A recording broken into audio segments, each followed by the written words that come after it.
नाशिक सिडको परिसरातील स्वामी विवेकानंद शाळेमध्ये अंध असलेल्या आर्यन शिंपी या विद्यार्थ्याला प्रवेश नाकारण्यात आल्याचा गंभीर आरोप समोर आला।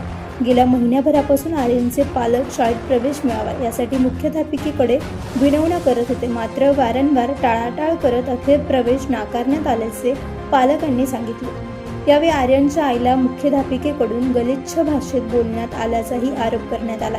तुम्हाला हीच शाळा दिसली का? दुसऱ्या शाळेत प्रवेश करता येत नाही का? इथे ऍडमिशन होणार नाही असे शब्द वापरल्याचा आरोप पालकांनी केला। तुमचं नाव काय?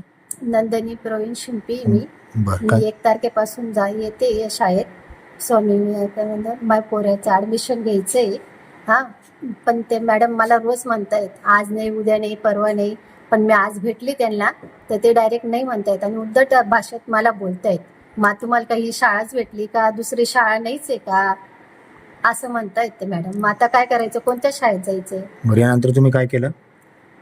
दराडे भाऊ त्यांना बोलवलं मीने कॉल करून आणि मग त्यांना सांगितलं तर माझ्या मुलाचं ऍडमिशन होत नाही बुवा असं। या प्रकारामुळे पालकांसह परिसरातील नागरिकांमध्ये संताप व्यक्त केला जातोय। तुझं नाव काय बेटा? माझं नाव आर्यन प्रवीण शिंपी। मी अंध आहे तर माझी चुकी काय? मला शिकण्याचा पूर्ण अधिकार आहे। बरं, तुला कोणत्या शाळेत ऍडमिशन घ्यायचं होतं? मला स्वामी विवेकानंद या शाळेत ऍडमिशन घ्यायचं होतं। बरं, तू याच्या आधी कोणत्या शाळेमध्ये होता? मी याच्या आधी एक ITS सिंगलच्या पुढची मर्चंट बँक मध्ये ती एक शाळा होती, भावनाथ चांदत महानप स्कूल फॉर द ब्लाइंड। बरं, घटनेची माहिती मिळून नगरसेवक बाळा दराडे यांनी तात्काळ शाळेत धाव घेतली। त्यांनी आर्यनच्या पालकांची बाजू ऐकून घेत संस्था चालकांशी चर्चा केली। हा पवार सर, नमस्कार। नमस्कार बोला साहेब। तुम्ही अंध विद्यार्थ्याला प्रवेश नाकारायचं काय कारण मला काय कळणार नाही, कळलं नाही।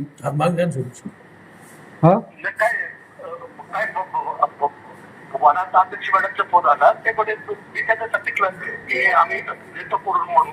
आत्ता लगेच ऍडमिशन पाहिजे, आत्ता लगेच। तुमच्या ज्या प्रिन्सिपल होत्या दळे मॅडम, त्यांनी त्या विद्यार्थ्याच्या आईला उलटी पालटी बडबड केली का मी ऍडमिशन देऊ शकत नाही, तुम्हाला आम्हाला शाळा भेटली का म्हणे, तुम्हाला काय कळतं का, असं तसं इतकी बडबड केली त्या पोराच्या आईला तर त्या मुलाच्या अक्षरशः रडायला लागली। मग त्या मुलाच्या आईने मला फोन केला का म्हणे बुवा असं माझ्या मुला ऍडमिशन मिळत नाही, त्या मुलाला आत्ताच ऍडमिशन पाहिजे, जोपर्यंत ऍडमिशन देणार नाही तोपर्यंत तुम्ही हलणार नाही। आर्यन प्रवीण शिंपी नावाचा विद्यार्थी आहे, त्याला इयत्ता 6वी मध्ये ऍडमिशन घ्यायचं होतं। तो TJ चव्हाण बिटको मोरोडी या शाळेमध्ये ऍडमिशनसाठी आला त्याच्या आईसोबत, पण त्या शाळेने त्याला ऍडमिशन नाकारलं आणि त्या तिथल्या शिक्षकांनी सांगितलं की तुम्हाला आमची शाळा भेटली का? आम्ही ऍडमिशन देऊ शकत नाही, तुम्ही दुसऱ्या शाळेत जा। मग तेव्हा त्या मुलाच्या आईने मला फोन केला आणि मी इथं आलो की ती शाळा ऍडमिशन द्यायला नकार देते, त्यामुळे मी इथं मांडे घालून बसलो। जोपर्यंत या विद्यार्थ्याला ऍडमिशन मिळत नाही तोपर्यंत इथून आम्ही हलणार नाही।